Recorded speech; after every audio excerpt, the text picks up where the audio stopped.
But every couple years, people in the market mention the Dubai bubble. What do you think about it? See, you should not use the word bubble. It's not a bubble. See, bubble is the one which is totally uncertain. It used to be in 2008, but no longer. The governance has fixed all these problems what was in the real estate market. And to be honest, they are the quickest in the world who can identify the problems and find a solution for this. So today, it's not a bubble anymore. See, the ups and downs are regular in any real estate market. In any mature real estate market, the ups and downs are there.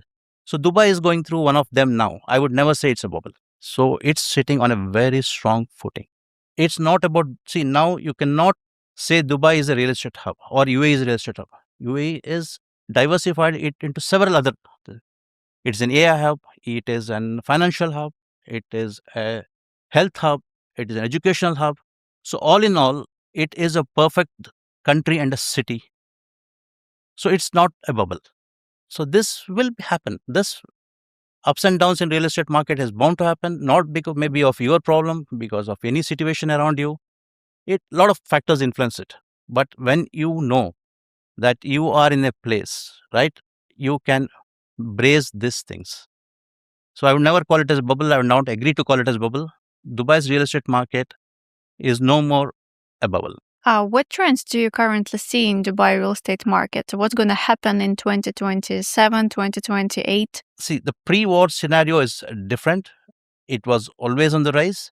Now it will soften a bit because a few people have moved out. So it will not take much time for Dubai to bring them back. So definitely, yes, this September when the school year starts, you may see some softening in the rental market.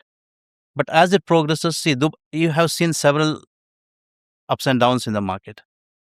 You tell me in the world, which country or which city in the world was so quick to bounce back other than Dubai? We see a dip within a flash of a second, you see a raise. So Dubai is known to that, how to bring the population back. And definitely, I know the leadership, their vision. If we talk of tomorrow, they would have thought of 10 years ahead. So we all trust it. And yes, there will be some softening now, but it'll firm up. It doesn't take much time. Your tagline is engineered excellence. What does it mean for you? Okay. Engineered excellence. See, engineering is a very vast thing. So when we want to excel in that, from a generic engineering to an excellence of engineering. So what we deliver in SAION is exactly the thing. See, you are delivering a project. So when you be an investor or you live in there, you need to feel you are owning a different piece of asset, which doesn't hurt you every time and then. So we look into that small aspects which doesn't harm you or hurt you during your stay or during the term you own this property. So we give prominence to every small aspect of living. We are not going beyond the engineering. Within the engineering, we are trying to excel. Everything will have an upper limit and a lower limit. So we are trying to balance between that and get you a risk-free investment. TAG Group has already delivered more than 60 different projects. And your company, SAION, has the advantage of having this powerful opportunity to sell the projects to the clients. Don't you think that it's an advantage that you have over the market? Of course, yes. And it's definitely an advantage. How many construction companies can say that they have the opportunity to sell directly to the clients? I cannot precisely say how many companies. Definitely, if a company is built with integrity, definitely they would have this opportunity, which I can definitely say for me, yes, it is there. And if you were a client, would you trust just a real estate company, or would you choose a company that also has the constructing company behind it? See, it's a very difficult question because me being in the industry, yes, I can say, yes, I would trust. For an outsider, I don't know in what perspective they take it. But definitely when they come to us, we will tell them what are the advantages of being with us and what is the advantage of being linked to backed by a construction company, especially in today's tough construction market. Tell us more about this project because it's very special. You decided to add many amenities mid-project already, and you added a garden, a yoga studio, something else. Why is it so? Why you decided to make extra? See, it's not an yes. Of course, we added midway, but the thing is, see, I'll tell you the key features of this project. The Repose residence in Al Furjan, our property, that will be the tallest tower in whole of Al Furjan. It will be a landmark for sure. Why? Our floor heights are 4 meters, which is never heard in a real estate market. Wow, that's amazing. Yeah. So, and we have all the 360 degrees of light coming into the building. This again, we wanted to use the natural light as much as possible, which is a flow of energy basically. So these have very unique features than any other regular development across that area. Then coming back to the amenities, see, we have 78 units, and we wanted to have the amenities packed as much as possible, which is practically usable.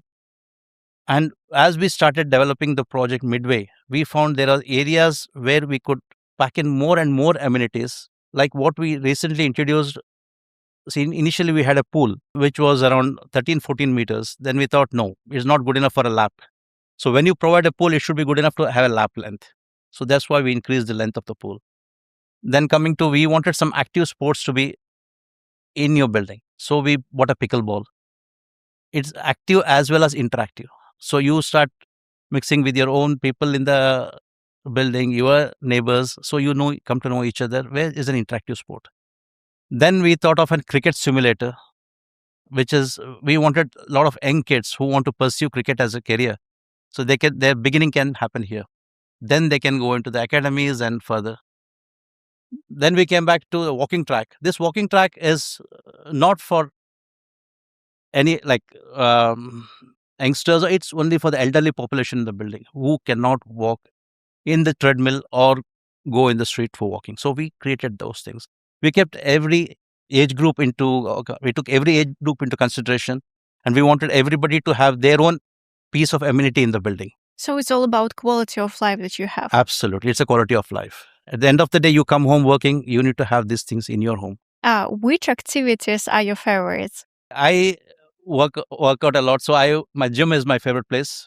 So in this, what we have created is two things. We have an indoor gym for sure.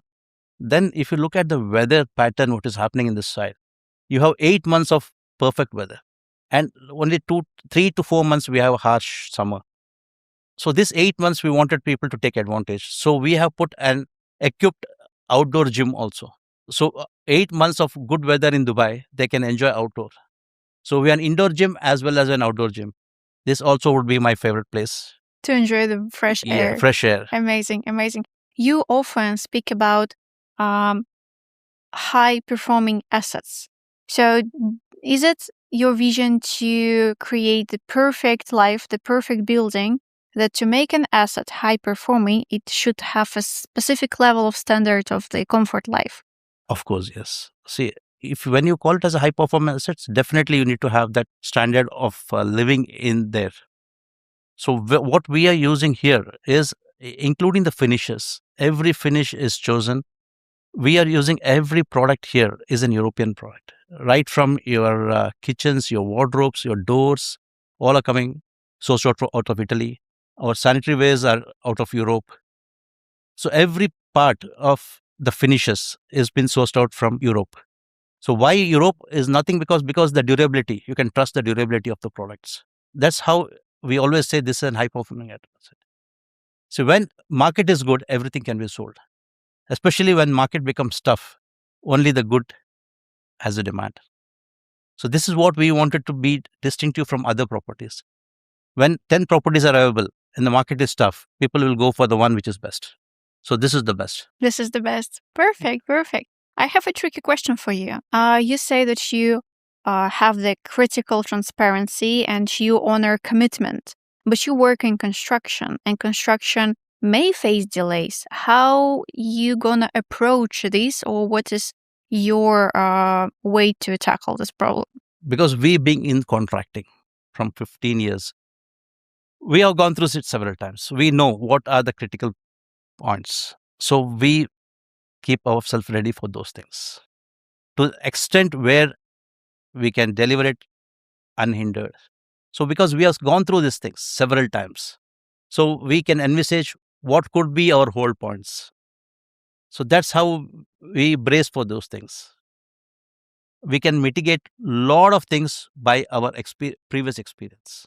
This is where I can be very confident. This, in spite of all the disturbances, we are still on track, and we will be on track.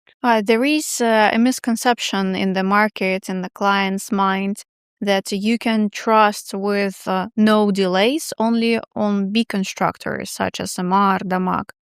Do you think they are not right? No, see, it's a market perception. Probably they go with the data which they have delivered before. So, because they also face these things, but they also try to deliver because of the strength what they have on the group strength. So we don't have that big strength in the real estate, but we have a strength of contracting. So we can mitigate this. So we can be better than everybody. So you have been building companies, you have been building buildings, and now you need to build your personal brand, which is the most difficult. I started building buildings first from a small company, then gradually building buildings with the trust and the quality. We could build the companies. This journey of course, was difficult. A lot of sacrifices had to do, and from building buildings to building companies was a transition. Yes, it had its own challenges. It was a difficult path though, and we navigated. After building two companies, the third automatically we could integrate. So it became a journey. So this was the most difficult part. Now coming to building a brand, it was not that difficult because already I had built the companies, and I was myself, if I were not visible, but always as a brand, I was there behind. Bringing me from back of the screen to the front of the screen was not that difficult. So people today trust me and the companies what I have built. So the last part, building a brand, personal brand, was the most easiest thing because of the journey what we had for the 15 years, the hard work which has gone for the 15 years.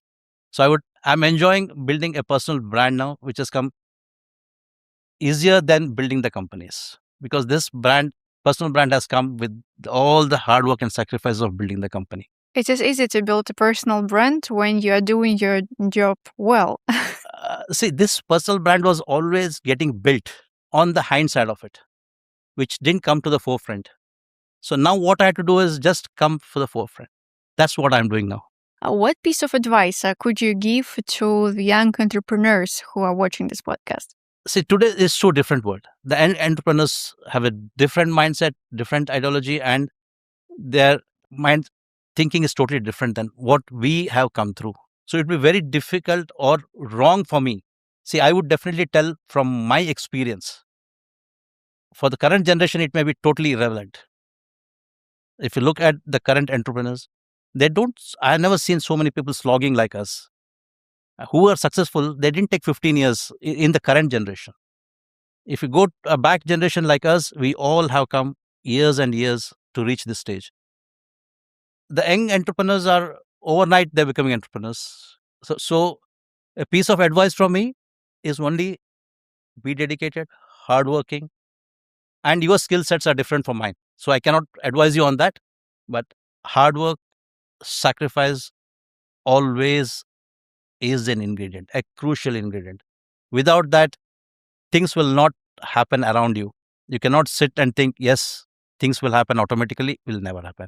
Even maybe 1,000 years before, or in our generation, or 1,000 years in future. Unless your hard work, your dedication, your 100%, you put in that, things will not happen.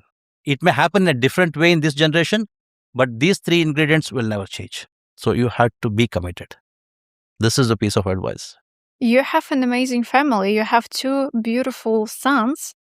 Do you want them to follow your journey? I would love if they'd follow my journey, but as I always tell my wife, we will give them proper etiquette education, right? And they've grown with us. If they're always welcome to the business, and only thing if they make selves capable for that. Nothing would be offered on a platter to them. They need to acquire the necessary qualification, and all the strength to come there. And is there any special lesson you want them to learn from their father's journey? They should always learn because they were always with me. So something, see, you cannot demonstrate. It's your life which takes them to teach them. See, life is a lesson. When your kids have grown with you, seeing you, I think they should they should follow some good things from them. That's the only advice we can say. Definitely from our side, we would always, every parent would like to give them the best. Probably we all think that we give them the best. The only piece of advice, even I always tell my kids also, don't run away from your hard work. See, nothing comes free. There is no free meal in the world. You have to earn your meal. So that is always, I always tell my kids. So learn to work hard, then the benefits automatically will follow. And is there any lesson that you wish you learned earlier? I would not regret whatever I gone through. There are certain small things tweaking which requires, even now, we attempt something, then we find this as a pros and cons, we adjust to that. But there is no major thing which I can say that I can redo. Whatever I had done, yes, it's been a trial and error, but I was quick to fix it. And I was quick to admit my mistakes. I always, yes, definitely, as I told you, you walk, you fall. But I didn't hesitate or shy away from admitting my mistakes. I said, it's a mistake. But I will be careful. I'll be cautious. I will set the things right. This was always my attitude. And I never feared for anything. I went on walking. And I will keep walking. Thank you so much for this podcast. It's such a motivational story to see a self-made man who built the companies, built the buildings, and now is building the new life of so many people here in Dubai. It's a very, very great mission. And I strongly believe that your companies will achieve everything here. Thank you so much. Thank you, Alicia. Thank you for having me here. Thank you.